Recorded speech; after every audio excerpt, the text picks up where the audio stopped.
Sup, my name is Ray for TheCouncilNetwork. Welcome to the Season 2, Episode 9 review of Daredevil, 7 Minutes in Heaven. Fair warning, and only one warning, we will be going over everything spoilery right off the bat because the end of last episode. So if you're not caught up on Episode 8, don't watch this. Watch wherever. There's a playlist for this entire review series from Episode 1. And for 13 straight days, obviously, we're covering it in day 14. There's something special happening, a bonus video. So, with that said, enough time to leave the video if you didn't want to hear spoilers. Holy crap, Kingpin! But, you ready for this? We actually get a flashback of Kingpin being brought in after the events of Daredevil Season 1. Obviously, they mentioned him quite a bit throughout the past 8 episodes. That he was alluded to, that he's still a thing. But seeing him on screen, that's where things get just nutty. Just seeing this guy, this actor back again, and he was such a powerful force in Season 1, and seeing the events of how he got to where he is in Season 2, it's actually leading into what I want to believe it's leading into. And this was a fantastic episode, honestly. I want to say it's leading into a possible Season 3. And again, until everything's said and done with each of the reviews, I don't want to completely talk about what they could do for Season 3. I'll leave it for the bonus video. It's not that I'm trying to get you guys to click on another video. It's just I don't want to spoil things that happen at the very end of the season, which is only a few more episodes. So that's mainly why I want to just go over everything beforehand. But I like how the guy says there can only be one Kingpin because up to this point he's been Wilson Fisk. He hasn't really taken the name Kingpin, and in this case he has become Kingpin in this entire episode. So a good chunk of the episode is Wilson Fisk, and I am 100% okay with this because he was fantastic last season, and seeing him back here again was just an amazing surprise. The first time seeing it, like, holy crap, are you kidding me? I like how they mentioned Vanessa. She's obviously safe. He's taking care of her, and he bought some guys. When he bought some guys, he's like, I need protection. I'm gonna basically use everything to my advantage. What I thought was really interesting is the way that they waited till Frank is in jail to really just kind of rewind this is how everything got set up for the events of that will play out in the rest of this episode. So that was really extremely well done, and I'm not trying to cheap shot anything. There's a few movies, obviously the last Superman movie, the one before Batman vs Superman. The pacing of that is what I use as an example of it done wrong, because it just really, doing flashbacks in that sense, really came off wrong. But in this sense of doing the flashbacks, the pacing of it felt right because you're setting up the tone for the entire episode. I like how Elektra's people cleaned up the blood because obviously she killed a 16-year-old kid because he was for the Yakuza. And I mean, by all rights, it's understandable, Elektra, but holy shit.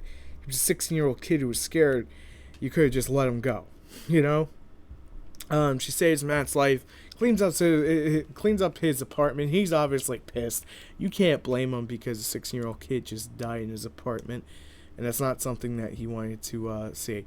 But one of the, oh my god, the heart-racing parts of this entire series has to be the dialogue between Frank Castle and Wilson Fisk. Seeing these two on screen in MCU together is just mind-blowing. Because, let's be honest, 1, we never thought we'd see the Punisher. 2, we never thought, at the beginning of Iron Man 1, and even 2 in Avengers 1, we never thought we'd see Kingpin. It's always, there could be a possibility, if they get the rights, blah, blah, blah, because Marvel sold it a long time ago. I think it was Fox who made the movie, but I may be completely, wrong or ignorant to it. But it was just fantastic seeing this, and he's like, I want you to do this one thing for me, and obviously it's going to help you because you'll get your freedom. And they give him a shiv. And honestly, I don't know if Frank's never sat down, he probably hasn't, he's an army guy, has never sat down and watched something like Sons of Anarchy. This is how people get fucked over, hell, even Breaking Bad. They're using you to clean up your mess. They're just gonna watch you die pretty much at the end. Foggy and Matt have an amazing scene yet again, just like last season around this episode, around like episode 9-10, the back half of the episode when he finds out he's Daredevil. Fantastic to see their relationship, obviously going through the motions, and I'm okay with it, honestly, 100% okay with it. Seeing Daredevil take on that guy, like, I want answers, and the guy's just like, they have my son. Okay, this is why you've been working for them. That's completely understandable. I'm going to save him. I like how Karen goes back to the newspaper. Honestly, I could see it playing out in the near future that she, if things don't work out for Foggy and for Matt, which it looks like they may not be. Who knows? We still have a few episodes. I know, but I'm not going to spoil that. And back to the point, she probably could make it one hell of a reporter just the way she's able to dig through stuff, but we'll have to see how that plays out. I like how Frank's like, I'm just going to go in here and I'm going to take care of this guy. The guy's like, you got 7 minutes in heaven, man. And then you're coming out of there, But he just goes right for the guy, just like fucking knife to the throat. And I like how when they just like change pace, like, okay, we gotta go to this Karen scene right before we get to pretty much the hallway fight part deuce, but this time it's the Punisher edition. It's part deuce of this season. It's not part deuce in general because I want to call it like a hallway fight because it pretty much is like a hallway fight, and it's about it's about a good almost like 4 minutes, which may not seem long, but just the way it plays out, holy crap, what a bloodbath. Frank Castle's a scary motherfucker. If I saw him on the street, I'd just go, I'm innocent, man. I didn't do shit, because that's not a guy I want to fuck with. But I like how Kingpin orchestrated everything, and he's like, if Frank is going to, head out, and he's like, let me out, open the doors, and they don't let the doors open. They let the doors open for everyone else there. Obviously, they're gonna watch him get killed. That's pretty much what they're thinking. But you're talking about a guy that's already taken down massive amounts. I like how he just runs in there screaming. And I have to break this whole scene down because it's just fucking amazing. I like how he goes in there screaming, just beating on everyone. It's just like the one guy had like this broom thing that was shaved off. I like how he stabbed the guy straight through the gut. That was messed up. But you know what? He got stabbed too in the arm, but he pulls it out and then uses it to kill another guy, This is Frank Castle at his finest. I know for some people that may be a little bit too gruesome. It may be a little distasteful because how much blood. But honestly, this is fucking Frank Castle right here at his finest. This is the Punisher done right. Not that movie crap that we've had, Warzone, which obviously that's been name dropped a few times throughout the season. But holy crap, when Frank gets back up and he's just like bloodbath, it's like, holy shit, you just sit there and you're like, what in the fuck just happened here? It's fucking nuts. But I like how Daredevil's pissed. He's like, I had enough of your bull crap. You show me everything you need. And we actually get to see Karen's backstory just a little bit. Some with her brother, it's being alluded to. I don't think it's going to play out completely in this season. I think if they get a third season, which I'm hoping they do, because obviously this season has been goddamn fantastic. And I will be honest, I have seen the ending, in case you haven't heard me say that. I have seen the ending, and oh my god, it's fucking fantastic. But we're almost there. So we're not going to do that yet.